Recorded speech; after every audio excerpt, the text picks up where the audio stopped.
ভাতিজার অস্ত্রের আঘাতে চাচার মৃত্যু হয়েছে। দর্শক, এ বিষয়ে বিস্তারিত থাকছে প্রতিবেদনে।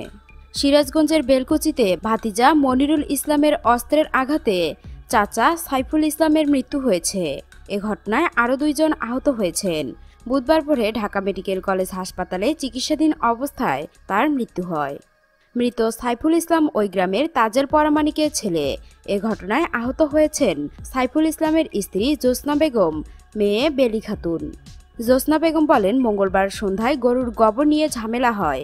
এক পর্যায়ে মনিরুলের নেতৃত্বে তার মামা জয়ান, ছেলে আনিসুর, বোনজামাই আলামিন সহ 10 থেকে 12 জন ধারালো অস্ত্র ও লাঠি নিয়ে আমার বাড়িতে হামলা চালায়। তারা আমার স্বামীকে ধারালো অস্ত্র দিয়ে মাথা ও শরীরের বিভিন্ন স্থানে কুপিয়ে গুরুতর আহত করে। আমরা তাকে প্রথমে বেলকুচি উপজেলার স্বাস্থ্য কমপ্লেক্সে নিয়ে যাই। সেখানে তার অবস্থা গুরুতর দেখে চিকিৎসক সিরাজগঞ্জ বঙ্গমাতা শেখ ফজিলাতুন মুজিব জেনারেল হাসপাতালে রেফার করেন। সেখানে তার অবস্থার আরও অবনতি হলে উন্নত চিকিৎসার জন্য তাকে ঢাকা মেডিকেল কলেজ হাসপাতালে ভর্তি করা হয়। পরে চিকিৎসাধীন অবস্থায় বুধবার ভোরে তার মৃত্যু হয়। বেলকুচি থানার ওসি আসলাম হোসেন বলেন, ঢাকা থেকে এখনও মরদেহ এসে পৌঁছায়নি। এ বিষয়ে প্রয়োজনীয় ব্যবস্থা নেওয়া হবে।